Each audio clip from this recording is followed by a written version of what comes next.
और आपको कॉमर्स के इस मुनफरद चैनल होम ऑफ अकाउंटेंसी पे खुश आमदीद कहते हैं। रिस्पेक्टेड स्टूडेंट, आज हम लोग जिस क्वेश्चन की बात करने लगे हैं ये है हमारे पास क्वेश्चन नंबर 15। क्वेश्चन नंबर 15 जो है इसका में जो मेन लर्निंग पॉइंट है वो basically return on capital employed का ही पॉइंट है।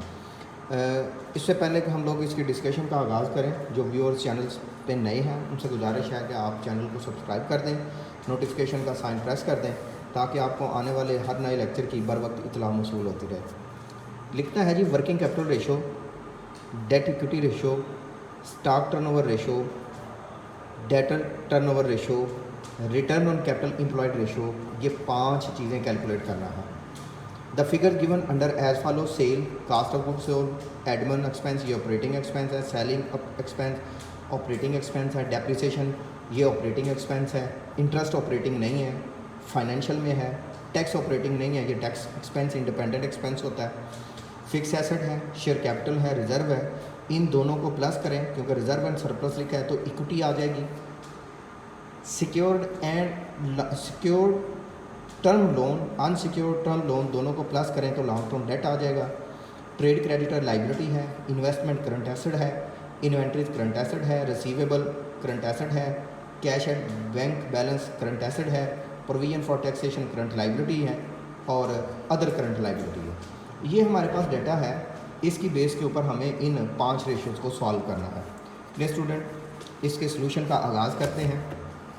सबसे पहले और जो प्राइम चीज़ है वो आपने याद रखना है कि जो क्वेश्चन का नंबर क्वेश्चन में मेंशन होगा आपने वो लिखना है, जिस नंबर पे आप अटैम्प्ट कर रहे हैं वो नहीं लिखना।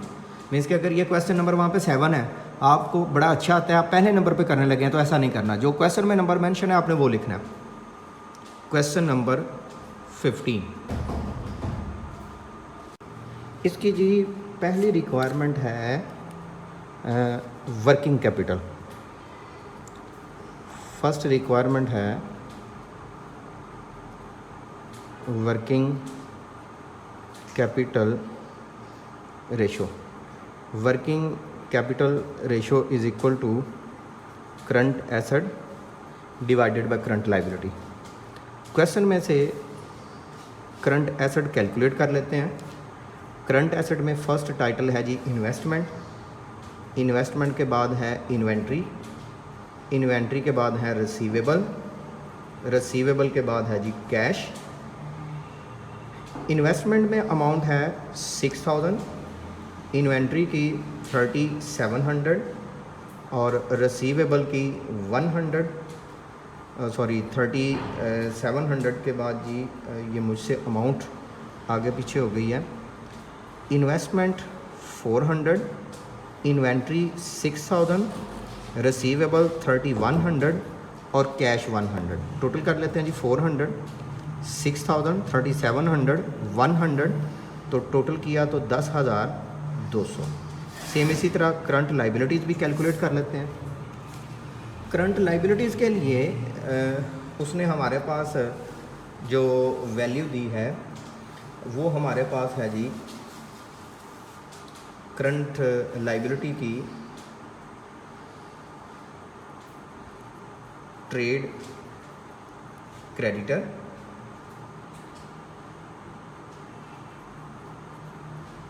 प्रोविजन फॉर, सिंपल प्रोविजन है। ट्रेड क्रेडिटर के अमाउंट है हमारे पास 3350, प्रोविजन की अमाउंट है 650 और अदर करंट लाइबिलिटीज़ में से हमारी अमाउंट है 200। 3350, 650, 200, तो वैल्यू आ जाती है 4200। अच्छा जी, नेक्स्ट हम लोग बात करते हैं जी वर्किंग कैपिटल में से। करंट एसेट हैं 10200, करंट लाइबिलिटीज़ हैं 4200। सॉल्व कर लेते हैं जी। 10200 डिवाइडेड बाय 4200 तो रेशियो हो जाती है 2.4311 आंसर।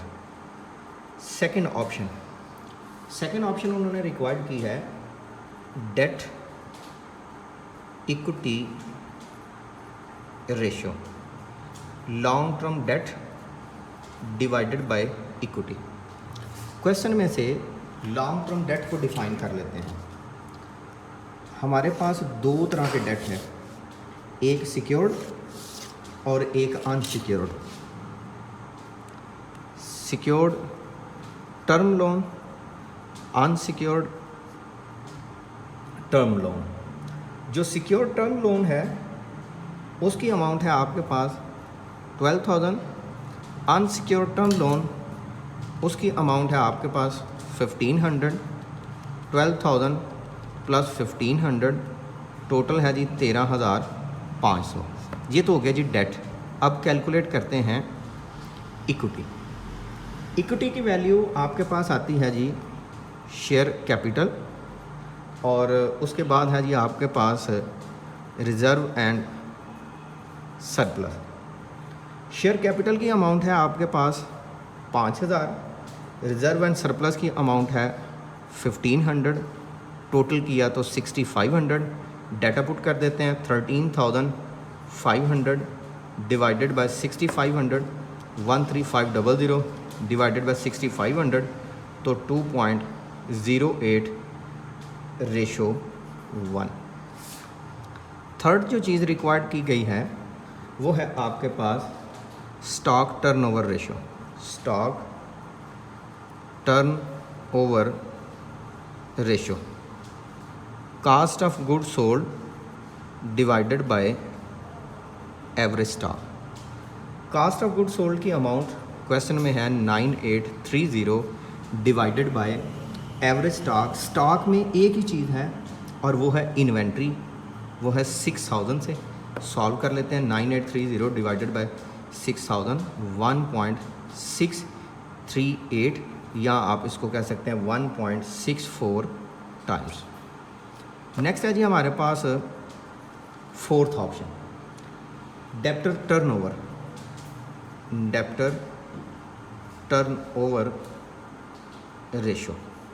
डेब्टर टर्नओवर रेशो का आपके पास फार्मूला होगा net credit sale divided by average trade debtor.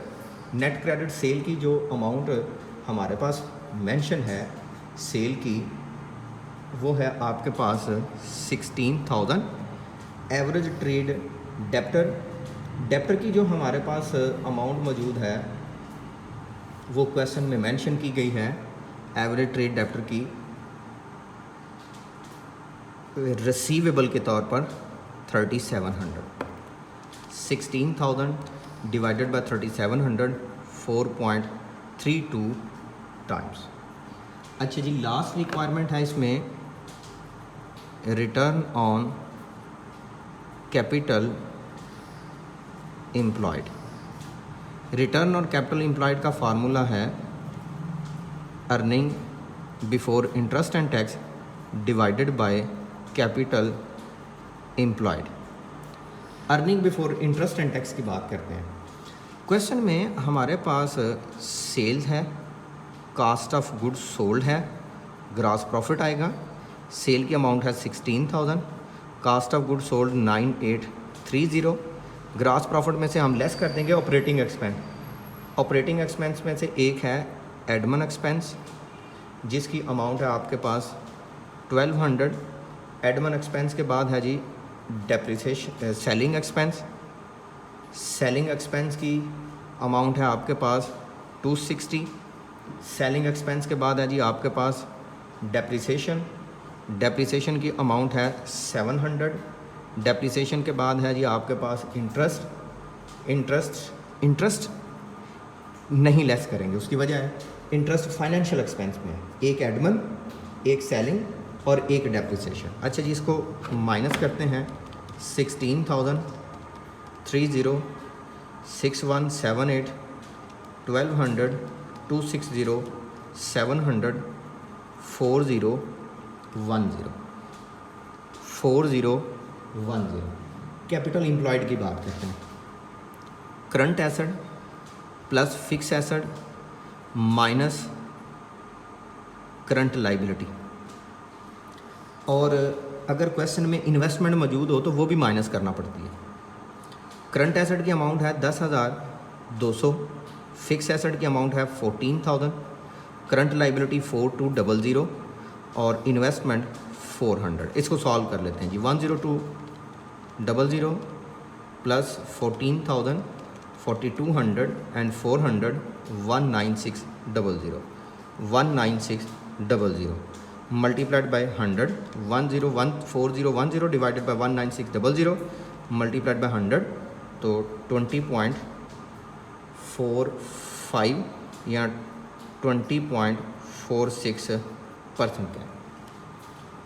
Next student, ये आपके पास है क्वेश्चन नंबर 15। इंशाल्लाह हाज़िर होंगे एक नए लेक्चर के साथ। तब तक अपना बहुत सा ख्याल रखिएगा और मेरे चैनल का भी ख्याल रखिएगा। इंशाल्लाह। अल्लाह हाफ़िज़।